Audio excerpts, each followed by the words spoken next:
My substance abuse began when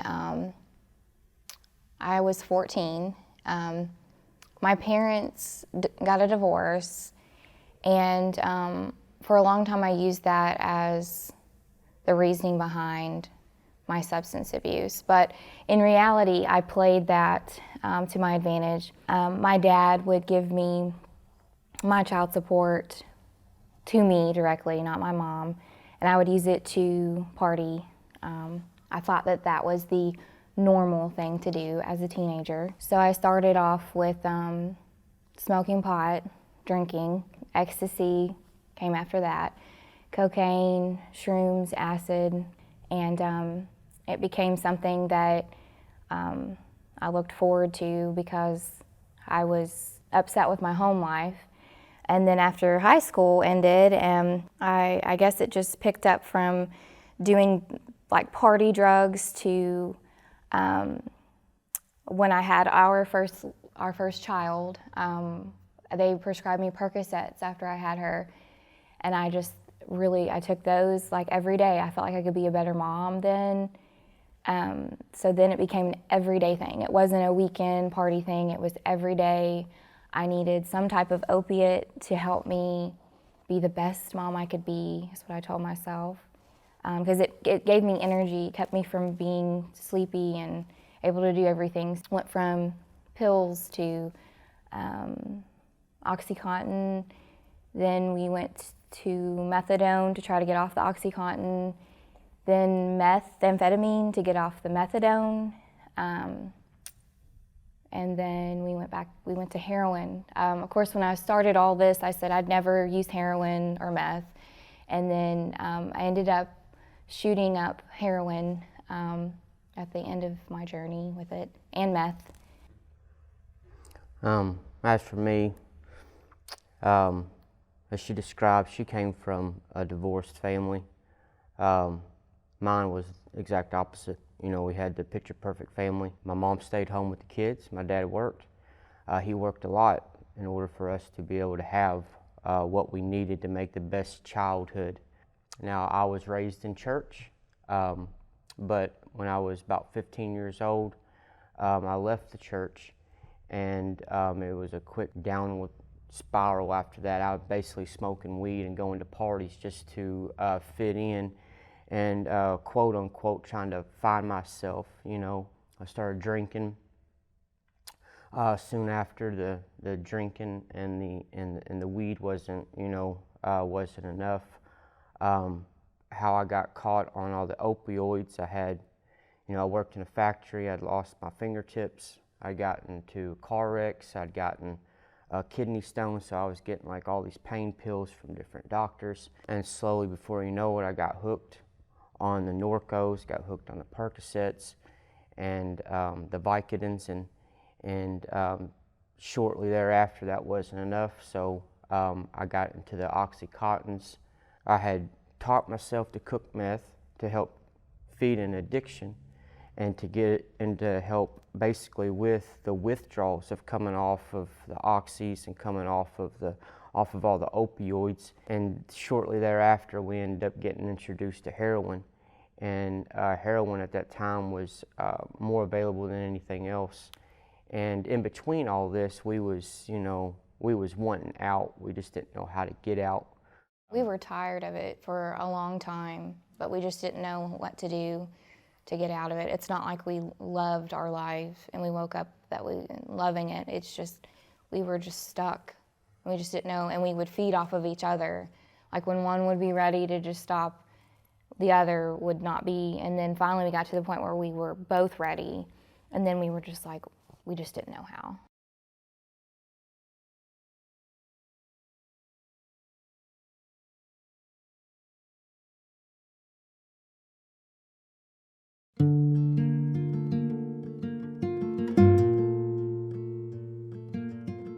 So Carroll County we've always had a drug problem. However, throughout the years, it has gotten worse. And I think a lot of it has to do with where we are located. We are right off of the interstate, right between Cincinnati and Louisville. We're also right across the bridge from Madison. We can be, I think, they say in 5 different major cities within an hour and a half to 2 hours. So I think that has a lot to do with our drug problems. We've got Interstate 75 that runs through, Interstate 71 that runs down. We have got a lot of drug trafficking. We saw an explosion, if you will, for lack of a better term, back around 2012 and 13 with regard to heroin and the opiates. In our court system, our numbers exponentially rose during that time. When I started, we mainly only encountered marijuana. And as time progressed, those drugs that you are accustomed to seeing in the big cities of Louisville and northern Kentucky and Cincinnati and Lexington, they gradually made their way here. The drugs are here, the people are overdosing, the socioeconomic aspects of that drug addiction is affecting a lot of families. We're rural, so we don't have the readily available resources like up in Cincinnati and up in Louisville. We don't have rehab facilities.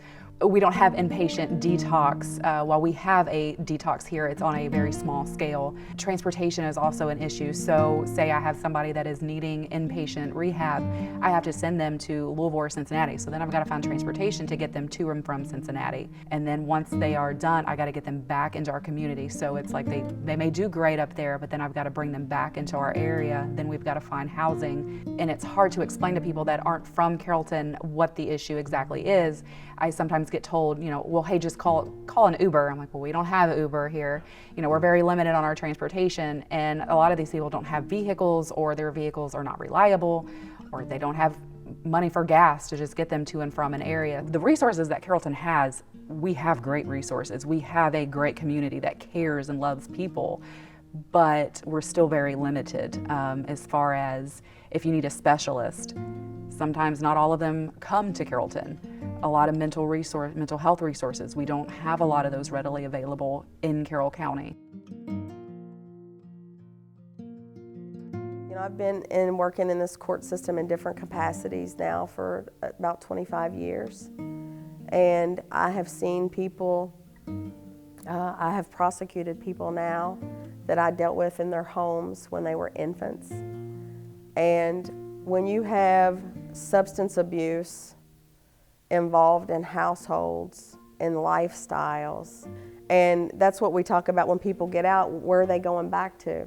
What kind of environment am I going back to live in, and what kind of support am I going to get to be sober and to put one foot out in front of the other? Where's my hope come from? And if you have a family where here I am, and my mom and dad have been in and out of prison, and my mom and dad use every day, and nobody in the house works, and we don't socialize or go places with people that don't have that lifestyle, then absolutely you get adolescents that turn into adults without hope.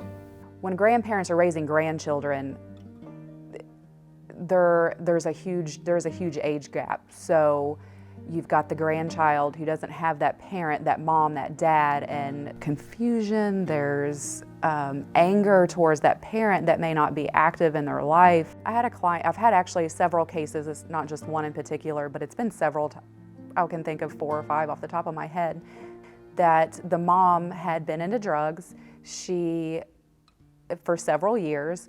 And when I got in touch with her, I've helped them get housing, I've helped them get their GED, direct them into going to JCC, our community college, jobs, transportation. Then in turn, they're gradually getting their kids back. Their kids will, one of them in particular, they're teenagers, and there's a little bit of there's anger. It's like, well, you were out of my life for so long, now you're back into my life, and they're angry, they're a little bitter, they're hurt, and they don't know how to have that mother-child or that father-child relationship. So family counseling, I feel like, is a huge need in our area to help develop, reconnect those parent-child relationships, how to parent, teaching them just simple things such as budgeting, such as parenting classes are so very important to these people that are trying to re-enter back into our community. I think our daughter was 4 or 5 at the time whenever one of the last times that I was arrested. And I remember sitting back of the cop car, and they had picked me up at work, and I had only worked like a block away. And so they put me in the back of the cruiser, came to the house to pick up Micah. And I remember my daughter walking out on the front porch, and I was actually in the back of the cruiser, and I was trying to eat the remainder of the drugs that I had. And I looked up, and my daughter was standing out on the front porch, and just tears just rolling down her face. And she's just looking around at all the cops and law enforcement, and seeing her taken out in cuffs. It was like, one of the most defining moments of when I was like, what are you doing? I just seen her torn and broken. In the back of my mind, I was just hoping that, I had enough time that she wouldn't remember, that particular day. So that was the defining moment there. That was the last time that we were arrested. I was arrested more than he was. I think it was 4 times total, but that was the last time that we were arrested, and that was like, it's actually about ready to be 8 years ago, I think. It came to that point where we were just so tired of hurting our kids.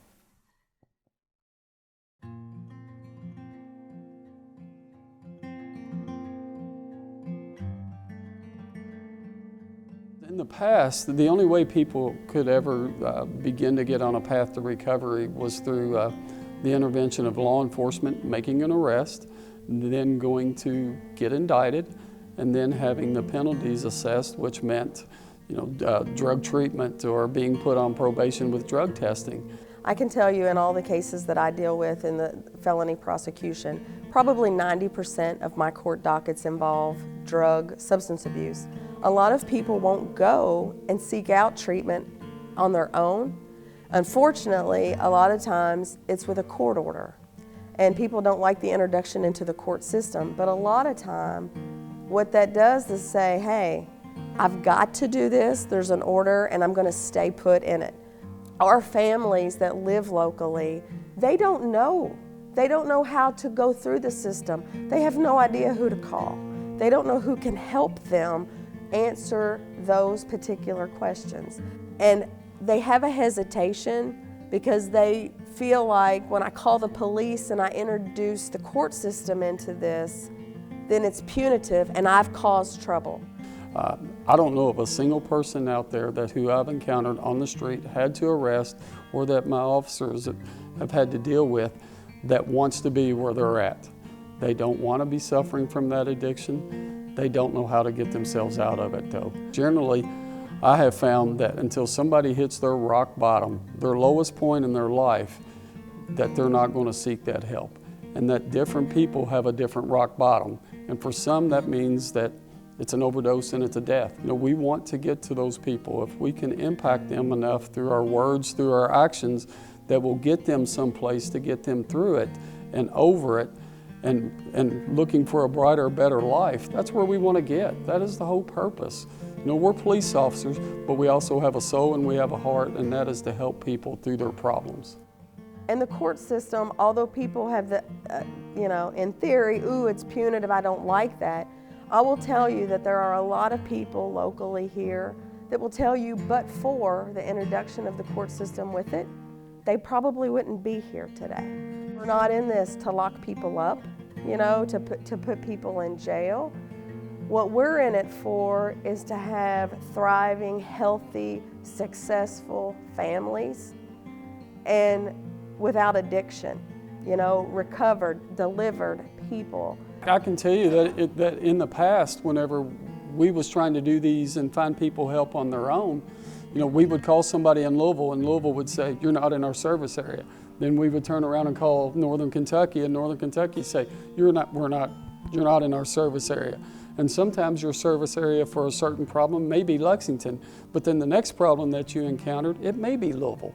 And that got awful frustrating for me as the police chief and for my officers out there when you're trying to make multiple phone calls addressing a certain problem for somebody, because it seemed like for the longest time we was on an island that nobody wanted to help us. Now we have people that can fill that void. We have got, with the new grant that's been available through Northern Kentucky University, we've got resource people. I know that Yvonne Poe and Donnie Dawes, within that grant system now, they're working on reentry with people, and we have coupled them with our court system people to try to bridge the gaps for families to say, if you're here in our area, where can we send you before there's an introduction into the court system? The way I kind of explain to people is I'm more of a case manager. There's really no specific things that I do, nor can I not do.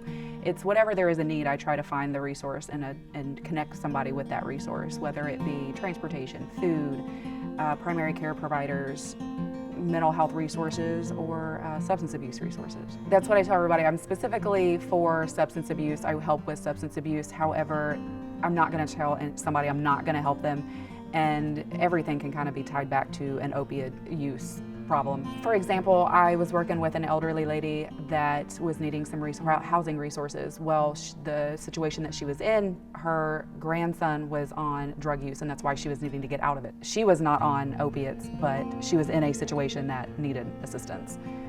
It's a parent, it's a grandparent. Sometimes the grandparents are raising grandchildren because their children are in and out of jail, or they cannot take care of the child.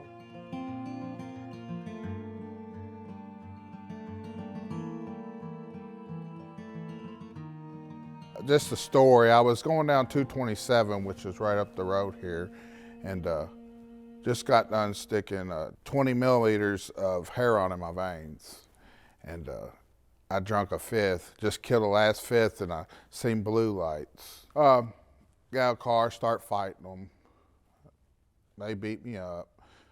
It's growing up, I always thought that I was in the right. Everybody else was in the wrong. Cops, I looked at cops like, I don't know why y'all messing with me. I don't know why y'all doing this.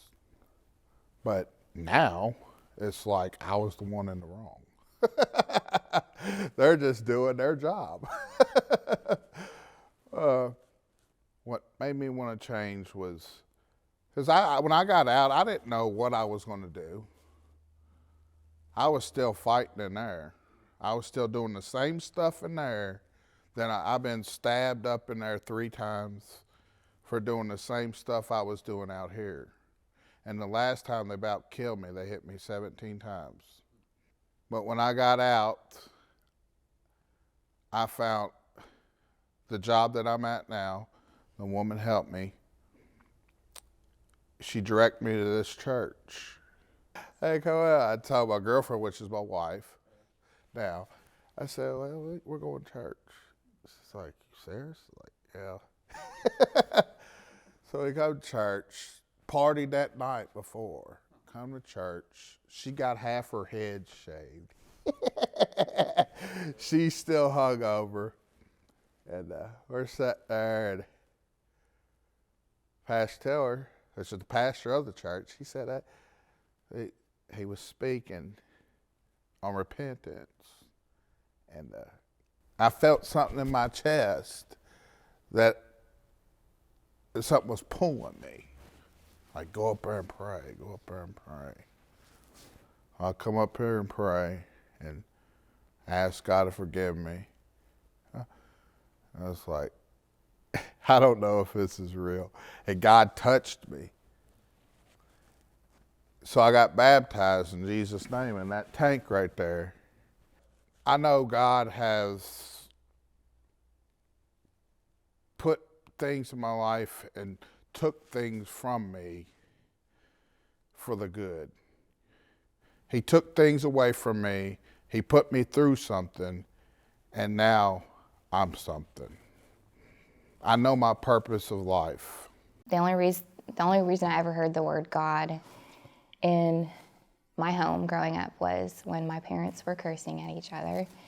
I had started a relationship with God while I was away, because I was away almost 8 months from him and the kids. I started praying, and so my secret to staying clean is the Lord.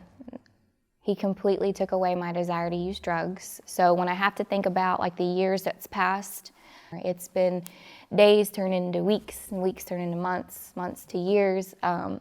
I don't think about using drugs anymore.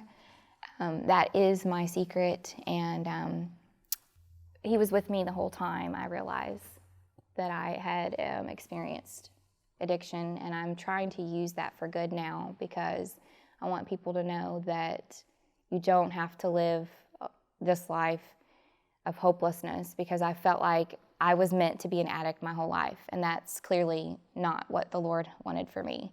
My motivation is, when I was addicted to drugs, your first love is that drug. It's what you're thinking about when you wake up. It's what you're thinking about throughout the day. It's what you're thinking about before you go to sleep. And now I basically traded that first love of drugs being my first love for the Lord. And my motivation also is this is the best place that I'm going to be able to provide protection for my children. Because not only does it go beyond what I can physically do for my children, but I'm exposing my children to the church. I'm exposing my children to the Word of God. So this is my best chance. It's the best thing as a parent that I can do for my children to keep them from getting caught up in the stuff that we did.